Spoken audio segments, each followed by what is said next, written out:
594। ठीक है, 594 में सबसे ऊपर है लबूब। एक्चुअली लबूब जो है वो भी एक तरह की माजून ही होती है। माजून यानी कि जो चटनियां होती हैं, कुछ गाढ़ी होती हैं, कुछ हल्की होती हैं।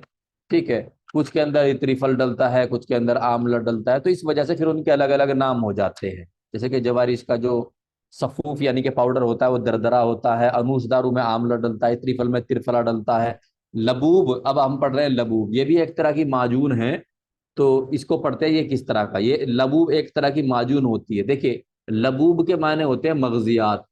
मगजियात किसे कहते हैं? आप कहोगे सर आसमान से गिरा खजूर पर अटक गया, वो तो बात फिर भी समझ में पूरी की पूरी नहीं आई। ठीक है, तो लबूब के माने होते हैं मगजियात। मगजियात किसे कहते हैं? ये मगजियात कहते हैं बीज को। देखो, जैसे कि बादाम है, ठीक है, वो एक बीज होता है, अंदर से बीज निकलता है। अखरोट है, वो बीज निकलता है। ठीक है, इसी तरीके से खीरा, कद्दू, ककड़ी, खरबूजा, इनके जो बीज होते हैं, तो बीज के अंदर से गूदा निकलता है, जिसे कई लोग मजा ले लेकर के खाते भी हैं। खास तौर से जो खरबूजे के बीज होते हैं कुछ लोग खाते हैं।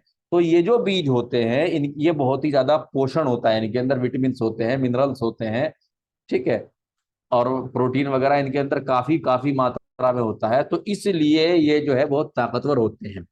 तो लबूब लबूब वो माजूने हैं जिनके अंदर मगजियात यानी कि मगज बादाम, मगज कद्दू, मगज अखरोट, मगज तुख्म खयारैन, या फिर चिलगोजा। ये मगज एक्चुअली बोलते हैं बीज को, और बीज के अंदर जो गूदा निकलता है उसको खाया जाता है। ठीक है, तो ये जो लबूब होते हैं इनके अंदर मगजियात यानी कि बीज गिरते हैं। जुज़े आजम क्या होता है? यानी कि जो मुख्य हिस्सा होता है, जो मेन चीज होती है लबूब में गिरने की, वो क्या होती है? जुज़े आजम होता है इसका मगजियात यानी कि बीज। जैसे कद्दू के बीज हुए, खीरे के, कद्दू के, कब तरबूज के, खरबूजे के, बादाम, अखरोट, ये सब जो है मगजियात में कहलाते हैं। ठीक है, और खयारीन यानी कि खीरा और ककड़ी के बीज। तो मैं आपको बताता चलूं, जिस तरीके से मैंने बताया था कि लोग जो है वो छाती और फेफड़ों की बीमारी यानी कि खांसी दमे वगैरह में इस्तेमाल कराते हैं, इसी तरह लबूब जो है वो ज्यादातर कमजोरी में इस्तेमाल कराते हैं।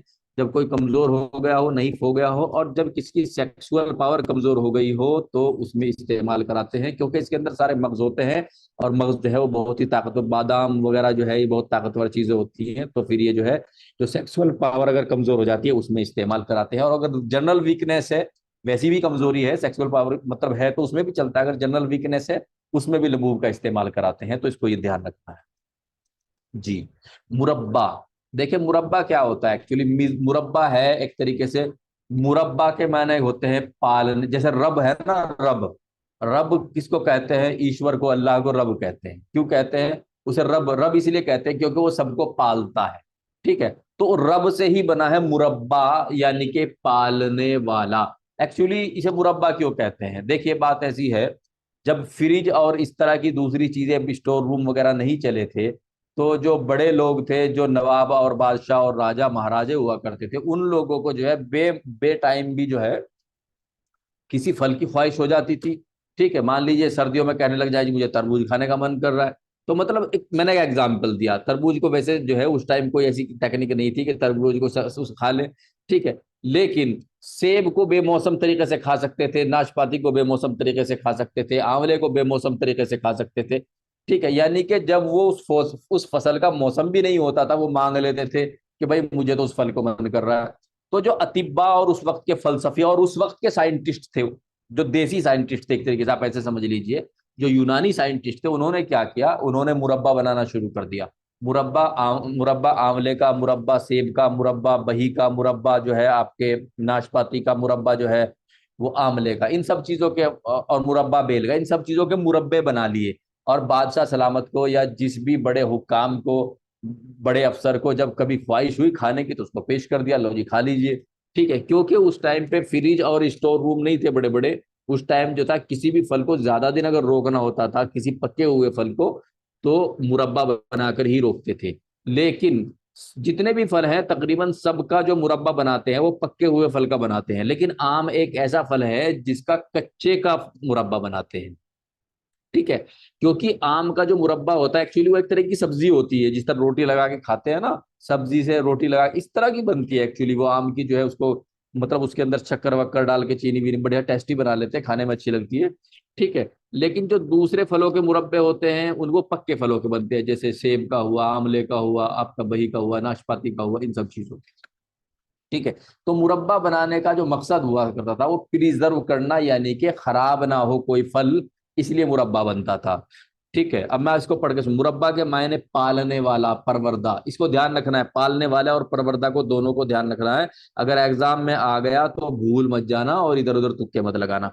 मुरब्बा में किसी फल को हिफाजत यानी कि सुरक्षित रखा जाता है, जिससे फल को बेमौसम भी इस्तेमाल कर सके, यानी कि जब उसका मौसम ना हो, सीजन ना हो, तब भी उसे खा सकें। मुरब्बा ज्यादातर पक्के फल का इस्तेमाल करते हैं। आम का मुरब्बा कच्चे, यानी कि आम एक ऐसा फल है जिसका कच्चे फल का मुरब्बा इस्तेमाल किया जाता है। अब मुरब्बा किस चीज में डालते हैं, या तो शहद में डालते हैं मुरब्बा, ठीक है, या किस में डालते हैं, शक्कर या खांड या मिश्री, या तो शक्कर ले लेते हैं या खांड ले लेते हैं या मिश्री, और उसका एक घोल तैयार कर लेते हैं, क़िवाम तैयार कर लेते हैं, और उसमें क़िवाम तैयार करके उसको एक ऐसे टेम्परेचर पे गर्म करके उसके फल अंदर डाल के गर्म करते हैं कि फिर उस फल में सड़ांध नहीं होती। ठीक है, वो फल जो है वो सड़ता नहीं है, एक ऐसे टेम्परेचर पे गर्म करते हैं कि वो फल सड़ता नहीं है। ठीक है, इसीलिए इसको मुरब्बा कहते हैं, क्योंकि इसमें कोई फल सुरक्षित रह जाता है।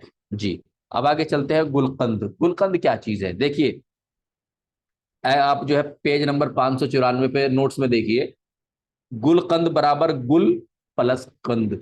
गुल के माने होते हैं गुले सुर्ख, और गुले सुर्ख कहते हैं गुलाब के फूलों को। ठीक है, कंद जो है वो शक्कर को कहते हैं या शहद को कहते हैं, कंद जो है वो शक्कर को कहते हैं और शहद को कहते हैं।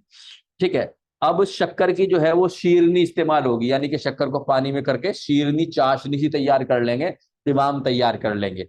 ठीक है, या फिर शहद का तो क़िवाम तैयार करने की जरूरत नहीं, क्योंकि शहद तो होता ही क़िवाम है, वो तो एक तरीके की चाशनी, एक तरह का घोल ही होता है। लेकिन अगर शक्कर की क़िवाम बना रहे हैं तो उसको पानी में डाल करके गाढ़ा सा, मतलब जैसा भी जरूरत हो ऐसा मतलब क़िवाम तैयार कर लेते हैं। तो इसमें दो चीजें हैं, क्या, गुल गुलाब के फूल और शीरनी। अब करते क्या है, मान लीजिए शक्कर के घोल में गुलाब गुलाब के फूलों का गुलकंद बनाना है, तो गुलाब के फूलों को इकट्ठा करके जो है उसमें डाल देते हैं, और डाल करके जो है उसको गुलकंद बनाने के दो तरीके हैं। एक पहला गुलकंद बनाने का तरीका ये है कि जो गुलाब के फूल हैं जिनको या तो शहद में डाल लो, और अगर शहद में नहीं डाल सकते, भाई लग रहा है ज्यादा खर्चा आ जाएगा, शहद महंगा है, तो फिर शक्कर की चाशनी बना ली, उसमें डाल दिए। डालने के बाद अब गुलकंद बनाने के दो तरीके हैं। गुलकंद बनाने का एक तरीका ये है कि गुलकंद, उस गुलकंद को दिन रात में जो है, ध्यान दीजिए, रात में चांद की चांदनी में रखते हैं, रोजाना चांद की चांदनी में ढक्कन खोल के रख देते हैं, ताकि हांडी में या जिस बर्तन में आपने गुलकंद बनाया है उसके ऊपर चांद की चांदनी पड़े। ठीक है, अब चांद की चांदनी पड़े, चांद को महताब कहते हैं। ठीक है, चांद को क्या कहते हैं, महताब कहते हैं। ठीक है, और गुलकंद वो गुलकंद जो कि चांद की चांदनी में बनाया जाता है, रोजाना रात को खोल करके रखा जाता है, ऊपर हल्की सी कोई मतलब ऐसी चीज रख देते हैं जिसमें जानवर ना गिरे। ठीक है, क्योंकि नहीं तो जानवर गिर जाएंगे उसमें, मतलब मक्खी मच्छर वगैरह गिर जाएंगे, तो ऊपर से किसी चीज से मतलब जाली वगैरह से ढक देते हैं, और बाकी जो है चांद के सामने खोल करके रख देते हैं। रोजाना पूरी रात जो है चांद की रोशनी उस पर पड़ती है, और चांद की रोशनी से जो है वो गुलकंद तैयार हो जाता है कुछ दिनों के बाद। एक एक तरीका ये हुआ।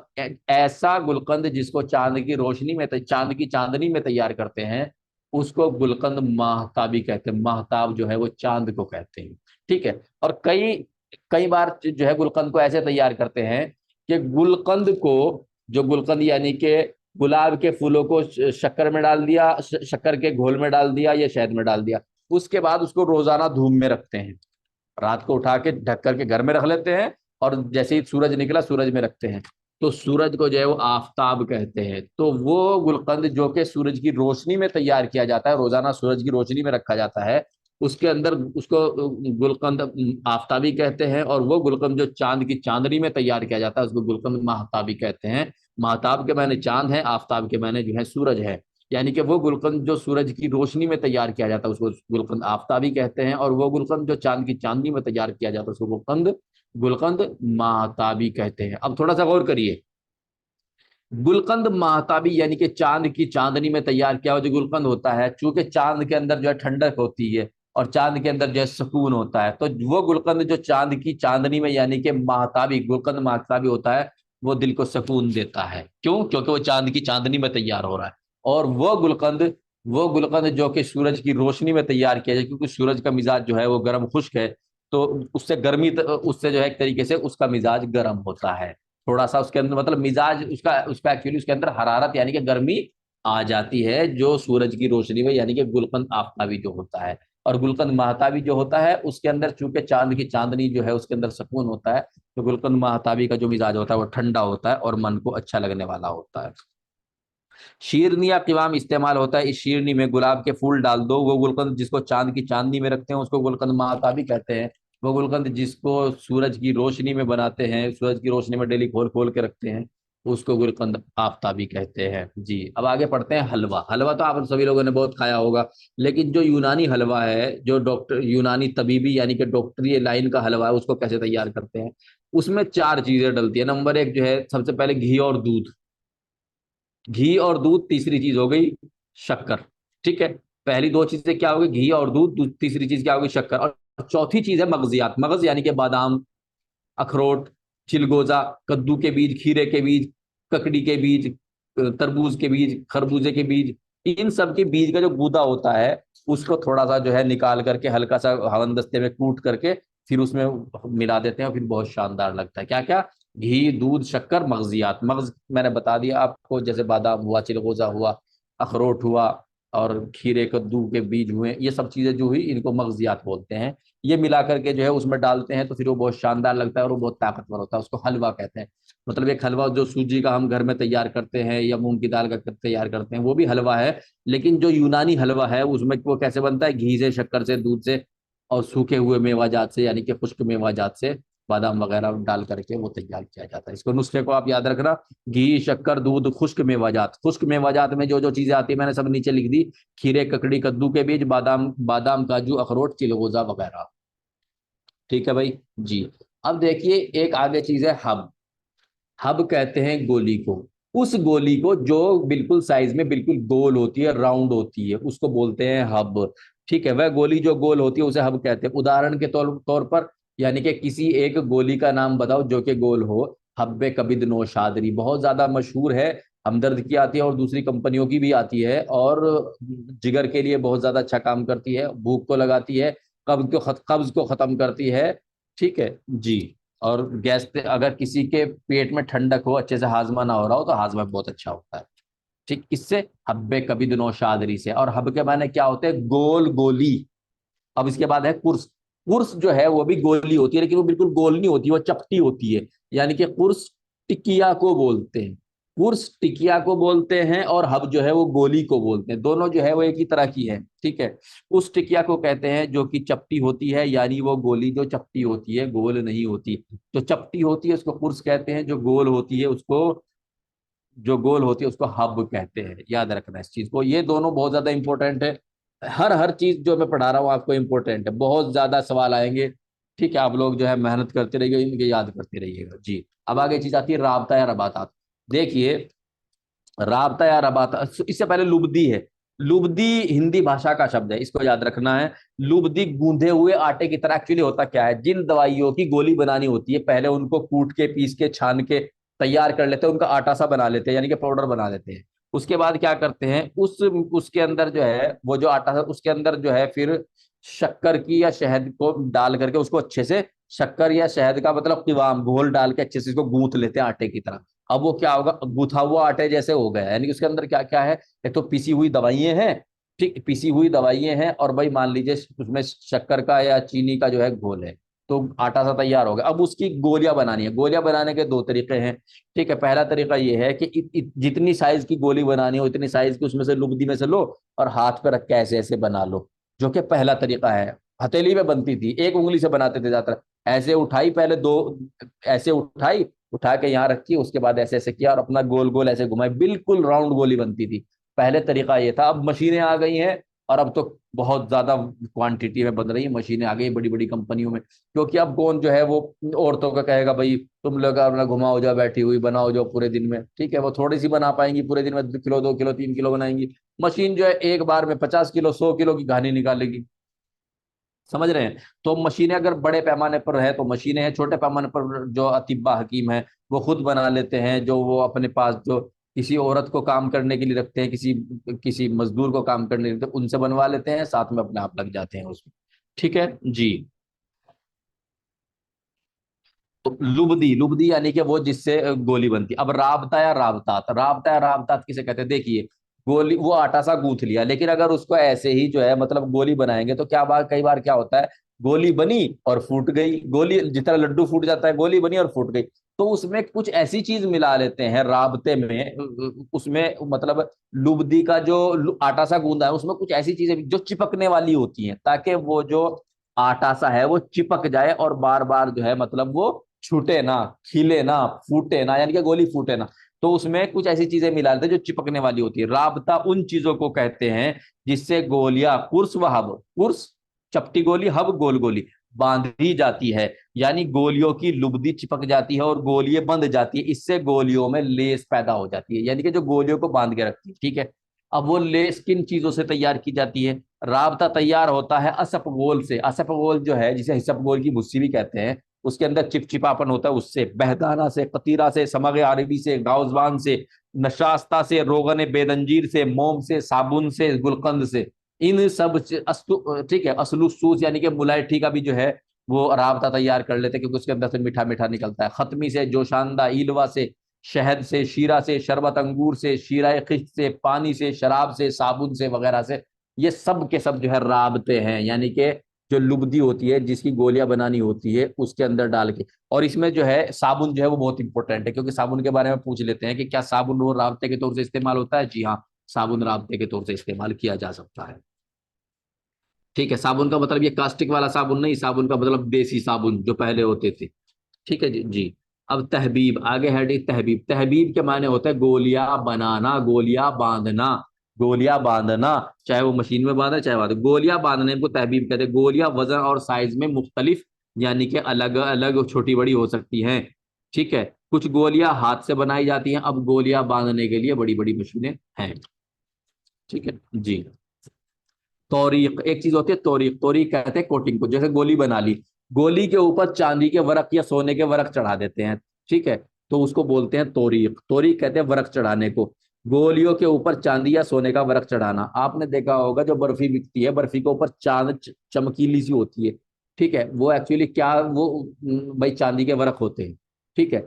तो चांदी के वरक होते हैं, लेकिन चांदी के वरक जो है, जो सस्ती वाली तो बर्फी आती है उस पर नकली चांदी के वरक चढ़े होते हैं, जो असली महंगी 900 1000 रुपए की होती है उसके ऊपर असली चांदी के वर्क चढ़े होते हैं।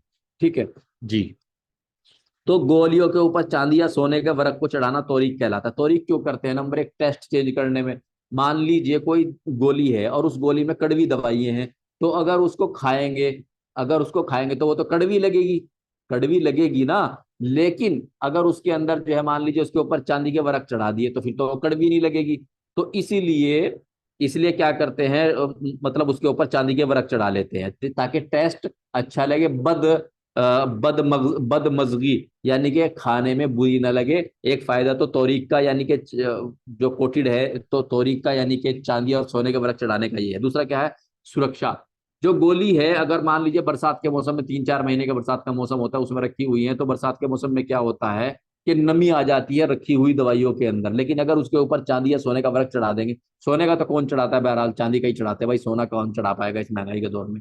तो चांदी के जो वर्क चढ़ा देते हैं, तो चांदी के वर्क गोली के ऊपर चढ़ाने से जो है होता क्या है कि चांदी के वर्क जब गोली के ऊपर चढ़ा, वो नमी नहीं पकड़ती, नमी नहीं, यानी कि जो बरसात के मौसम में रखी रखी दवाई नमी हो जाती है उसके अंदर नमी नहीं पड़ती, इसलिए उसका हिफाजत, नमी से बचाव के लिए सोने और चांदी के वर्क चढ़ाते हैं। उसके बाद खूबसूरत, खूबसूरत दिखने के, देखने के लिए गोली के ऊपर तौरीख चढ़ाते हैं। ठीक है, क्योंकि जिसके ऊपर चांदी या सोने का वर्क चढ़ा हुआ, कितनी प्यारी गोली लगेगी, वो बहुत अच्छी दवाई लगेगी देखने में।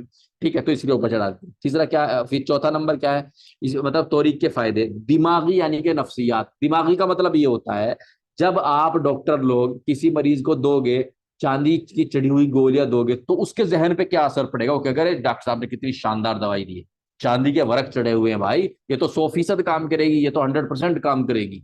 ठीक है। तो मरीज की जो नफ्सियात, यानी कि जो मेंटल है, मेंटल स्टेटस, यानी कि मरीज का जो सोच रहा है वो बहुत अच्छा हो जाता है। मरीज सोचता है कि तुझे जो दवाई मिली है वो चांदी और सोने के व्रत चढ़ी हुई मिली है, इसका मतलब दवाई ये बहुत ज्यादा कीमती। ठीक है। तो यानी और जब वो अच्छे यकीन करके खाएगा तो फिर उसको आराम और ज्यादा होगा। जी। तो दिमागी यानी कि नफ्सियात, कई बार मरीज को तौरीक वरक चढ़ाने गोलियां देखकर लगता है कि बहुत अच्छी गोली बनी है। अब एक चीज होती है सीकल। दवा साजियों में गोलियों को कई बार चमकदार करते हैं, उनको तलवल के कैसे भी चिकना करके जो है क्या करते हैं, उनको चमकदार बनाते हैं। इसी चमकदार बनाने को सीकल कहते हैं, यानी कि शाइनिंग वाली दवा चढ़ाने चढ़ाने को जो है सीकल कहते हैं। और ऊपर क्या चढ़ा रहे हैं, तौरीक में क्या चढ़ा रहे हैं, चांदी और सोने के बरक, और सीकल में क्या कर रहे हैं, चीकना कर रहे हैं तलवल के कैसे। ठीक है भाई, आज यहीं तक, बाकी कल देखेंगे। जी, कल की छुट्टी है, परसों देखेंगे जी। तो अब जो है मैं आप सब लोगों को अनम्यूट कर देता हूँ, रिकॉर्डिंग ऑफ कर देता हूँ। जिसको जो सवाल पूछना है प्लीज आप मुझे वो सब